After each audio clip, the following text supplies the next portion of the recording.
Whether tales of cryptids or ghostly apparitions, every community has its own folklore. This week, we pay a visit to a small town in Tennessee, which was plagued by a spirit so vengeful that it was the first in US history to receive blame for an actual recorded death. The legendary Bell Witch.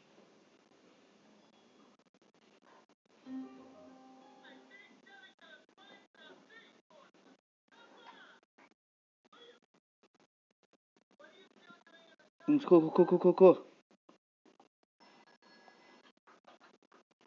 Pakat po mo pakat. Ay, flashlight din ito.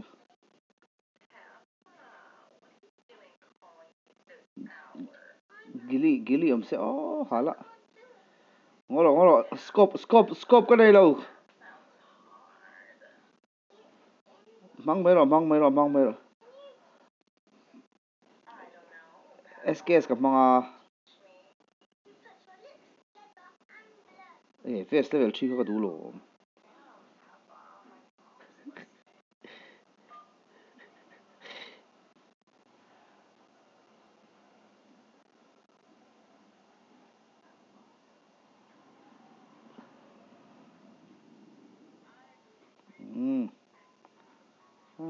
Kay ah.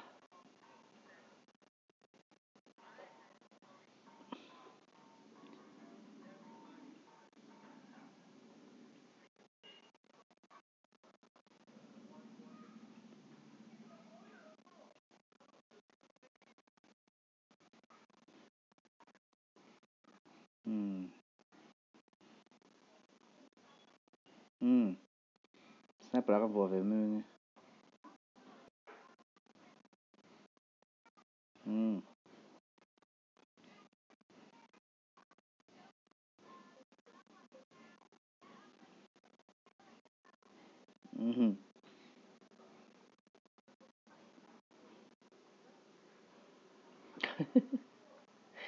Oh, so long kali.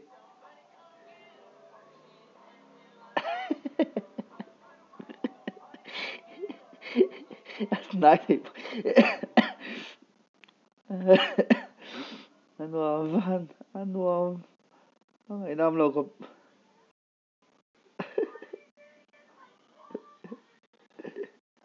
So na sa pakat omle oh idu chuan. Oh tlamek. In sak akol. Ay intlang ay.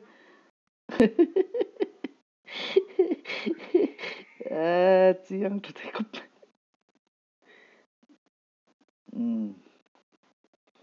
Kai saka kamle pakar.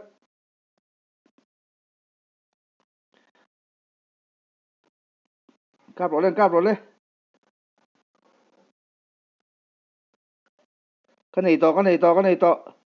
Bầu đây. Lại saka kan omo. Waiting shot.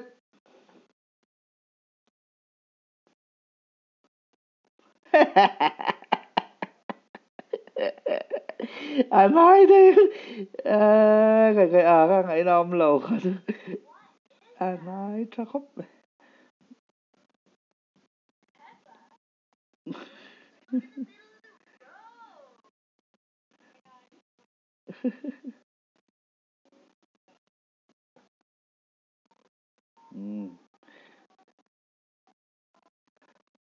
Bỏ ngay miết đâu nè.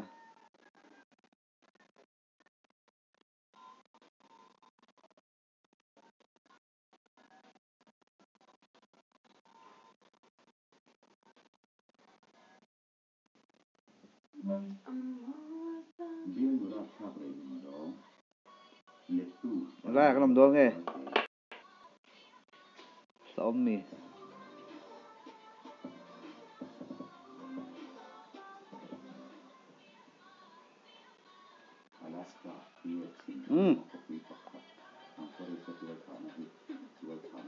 Kia nè. Kita om le. Hey, minong kape.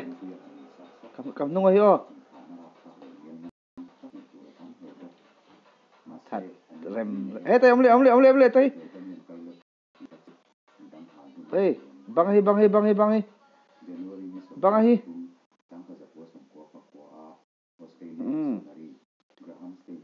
Hey, bang nu hi. Hey, kaman zon hi.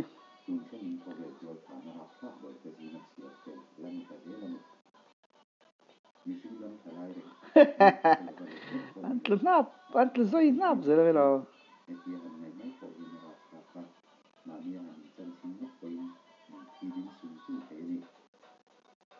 Anh mắc một lo. Lại sao vậy?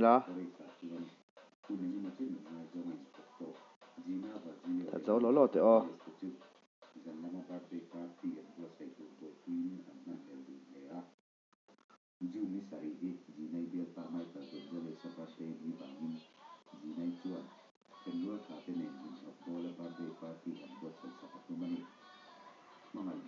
Yang ding tapila hoi tapila.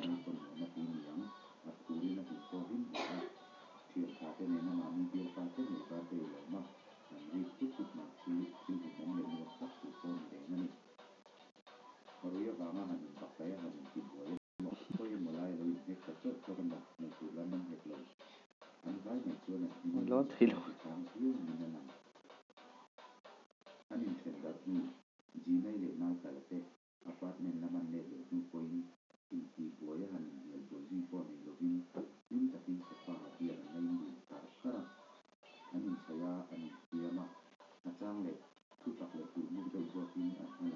Biết rồi, khăng lăng bốc xe mà.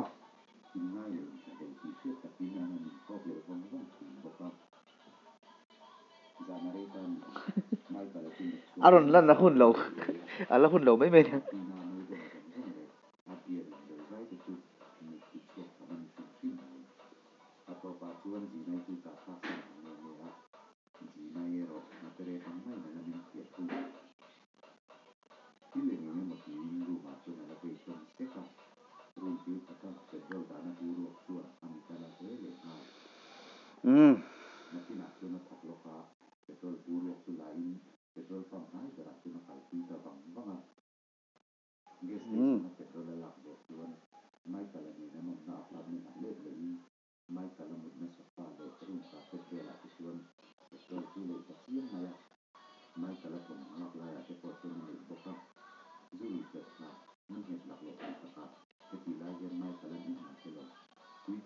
Hey, kamai.